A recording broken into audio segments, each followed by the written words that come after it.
Cuando se habla del proceso de independencia en Bolivia, tenemos que tomar en cuenta diferentes factores, ¿no?, los cuales han llevado a la constitución de nuestro Estado boliviano.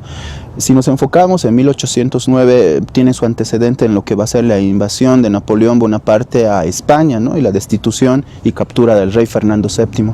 La conformación de juntas de gobierno a partir de 1809 en el continente ha sido una faceta llamativa.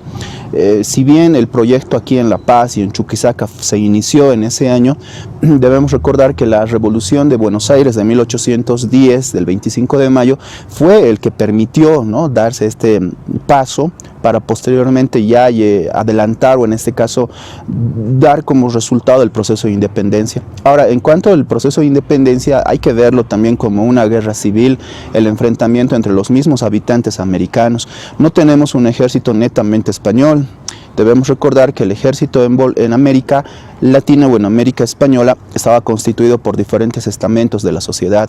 Si nos ponemos a pensar, entonces estaríamos enfrentando por un lado a criollos contra criollos, mestizos contra mestizos, indígenas contra indígenas, porque cada uno de ellos abrazó un ideal o una ideología, ¿no? Por un lado, los que estaban a favor del rey, había sido casi 200 y tantos años en los cuales se fue, ¿no?, enfocando este cariño, este afecto hacia el rey de España, y por otro lado aquellos que se dieron cuenta que podía darse una otra alternativa, y esta otra alternativa pasaba por un gobierno propio, ¿no? Entonces estas dos visiones sobre un gobierno o sobre cómo hacer un Estado fueron las que llevaron al enfrentamiento a partir sobre todo de 1810, ¿no? Y en ese transcurso de tiempo vamos a encontrar un factor importante que tiene que ver con esto del proyecto guerrillero. El proyecto guerrillero fue el resultado del fracaso de la conformación del ejército de Charcas, esto sobre todo en Cochabamba con la revolución del 14 de septiembre, ¿no?, y la conformación de la Junta de Gobierno de Cochabamba. Entonces tenemos un fracaso de un ejército como tal, un enfrentamiento con el ejército realista o el ejército oficial, y por otro lado ya la perspectiva de un ataque de desgaste, ¿no?, tal cual fue las guerrillas. Cada guerrilla ocupó un espacio, o en este caso dominó un espacio geográfico determinado, y durante estos casi 15 años en los cuales, ¿no?, hasta 1825 se daría el enfrentamiento entre los dos grupos, vamos a tener diferentes hechos, acontecimientos o incluso coyunturas, ¿no? En el caso de estos 15 años de guerra, encontramos por un lado a mujeres colaborando, encontramos por otro lado proyectos nuevos que se van a dando, y algo que llama la atención es esto del liberalismo, ¿no? El liberalismo político en el continente tuvo bastante fuerza. Debemos tomar en cuenta que desde 1816 ya se fueron constituyendo nuevos estados, como el caso de la Gran Colombia, como el caso de la Confederación Argentina, o es más, incluso esto de los Estados Unidos, ¿no?, en el siglo XVIII y su independencia.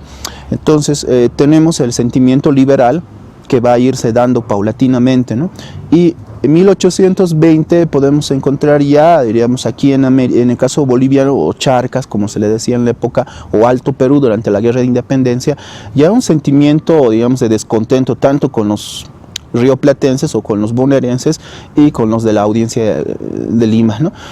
Entonces, desde 1820 podemos identificar el momento en el cual se va a ir dando este proyecto, ¿no?, de constituir un Estado nuevo. Se habla sobre Simón Bolívar, se habla sobre Antonio José de Sucre, son, recordemos, ¿no?, los más conocidos o los que han tenido mayores estudios historiográficos, pero también tenemos otros protagonistas que han tenido un aporte considerable a este proceso de independencia. Por tanto, si vemos 1825, gran parte de estos personajes no han tenido, ¿no?, una participación, salvo José Miguel Lanza y Vicente Seoane, ¿no?, que sí estuvieron en 1810 en esos acontecimientos. Crear un Estado nuevo para muchos, como el caso de Charles Arnade, no fue, digamos, una tarea buena, ¿no?, sino más que todo fue una especie de salida caprichosa a no querer pertenecer ni a Lima ni a Buenos Aires, ¿no?, y lograr que la idea de una audiencia que se había mantenido, ¿no?, durante el periodo colonial independiente ciertamente o autonómicamente del Virreinato de La Plata y del Virreinato del Perú, fue lo que impulsó, ¿no?, la creación de un nuevo Estado aquí en esta parte del continente. El nacimiento de Bolivia para muchos es un capricho, ¿no?, y para otros en cambio es el sentimiento charqueño o alto peruano que se va a consolidar. Por ello, el 6 de agosto de 1825 y la proclama de la independencia significan una ruptura, es cierto, ¿no?, con este lapso colonial que se dio, ¿no?, durante el siglo XVI al siglo XIX, pero también representa una continuidad en cuanto a la constitución de nuestra identidad boliviana.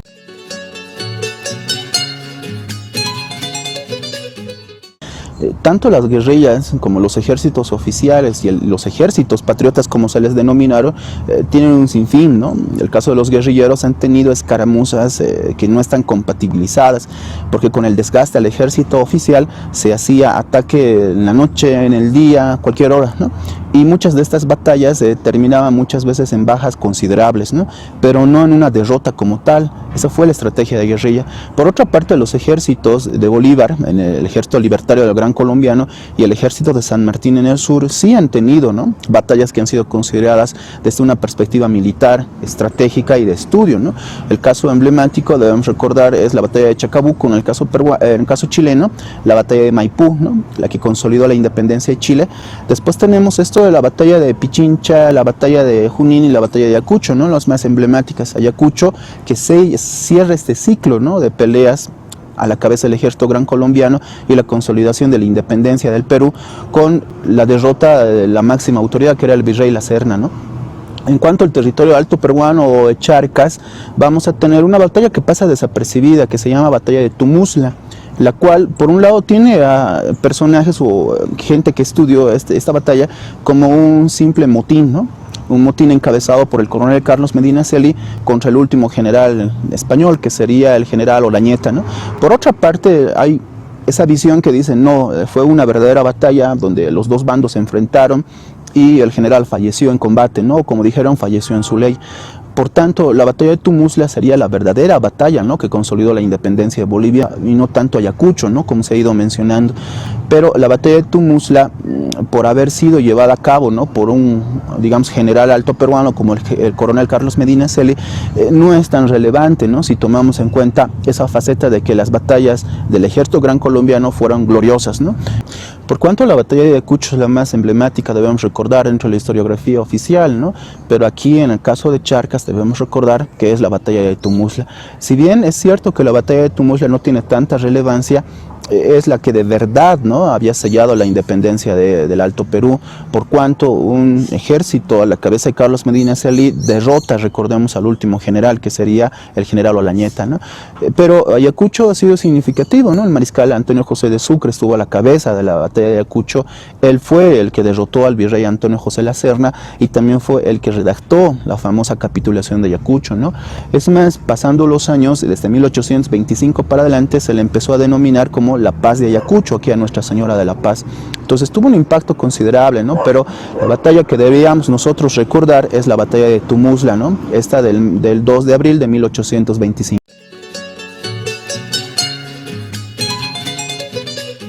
Los personajes que han tenido una importante participación, haríamos, ¿no?, una especie de negación en solo centrarnos en unos cuantos, pero tomando en cuenta la historiografía, es verdad esos cuantos que resaltan, ¿no? El caso emblemático de Simón Bolívar, este general, ¿no?, de la Nueva Granada, o en este caso del virreinato de la Nueva Granada, constituyó, recordemos, las bases de lo que va a ser el pensamiento americanista, ¿no? Si bien él no forjó esta idea, pero sí la complementó, sí le fue dando, ¿no?, lo que es el cuerpo.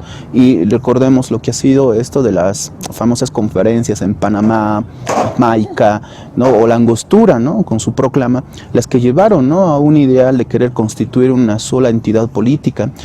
Tenemos a un Bolívar desde una perspectiva de libertador y por otra de un dictador, ¿no?, a partir de considerar necesario un poder fuerte, un poder único para poder hacer el tránsito, ¿no?, entre esto de la anarquía que se estaba viviendo en los países nuevos. Pero el aporte de Bolívar en cuanto a la independencia de Charcas no es directo, debemos recordar. Bolívar se quedó en el Perú. Bolívar fue se le nombró presidente, ¿no?, provisorio del Perú para poder, ¿no?, terminar con la anarquía que había dado después de la salida del virrey La Serna, ¿no?, de Lima. Y podemos nombrar verdaderamente al mariscal Antonio José de Sucre, quien desde 1825, después de haber llegado aquí al Alto Perú, ¿no?, la emblemática convocatoria a la Asamblea Deliberante allá en el Desaguadero, es el verdadero personaje, ¿no?, que sembró las bases para la creación de Bolivia.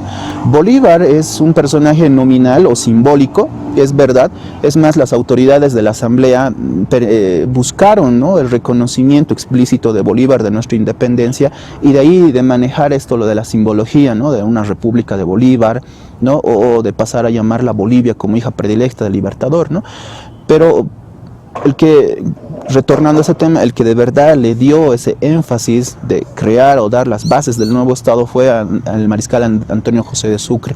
Por otra parte tenemos a Andrés de Santa Cruz, ¿no? Si bien entre Sucre y Andrés de Santa Cruz hay un espacio bastante grande, por cuanto jerarquía militar, por cuanto, diríamos, carrera misma, pero en el caso de Perú y en el caso de Bolivia es el mariscal Santa Cruz el que juega ese papel importante, sobre todo con esto de la Confederación Perú-Boliviana. Como Bolívar, Sucre, también Santa Cruz fue realista en sus primeros años, ¿no? Oficial, perteneció al ejército oficial de España, pero posteriormente se pasó al bando patriota, desde 1822 sobre todo, y empezó a abrazar la causa, ¿no?, de la consolidación de un gobierno propio aquí en el continente. Entonces Andrés de Santa Cruz juega, ¿no?, ese papel importante de ser un personaje nacido en Guarina, de ser un personaje, ¿no?, típico de esa mezcla entre lo español y lo indígena. Él mismo llevó esa sangre, debemos recordar, como un personaje de allá de Guarina. Entonces él desde 1831 fue, ¿no?, dándoles la característica típica de lo que hoy es Bolivia, con una constitución propia, con una constitución, es cierto, redactada bajo la realidad boliviana, pero jugando siempre el matiz del liberalismo político, ¿no?, que estaba imperante en todo el mundo.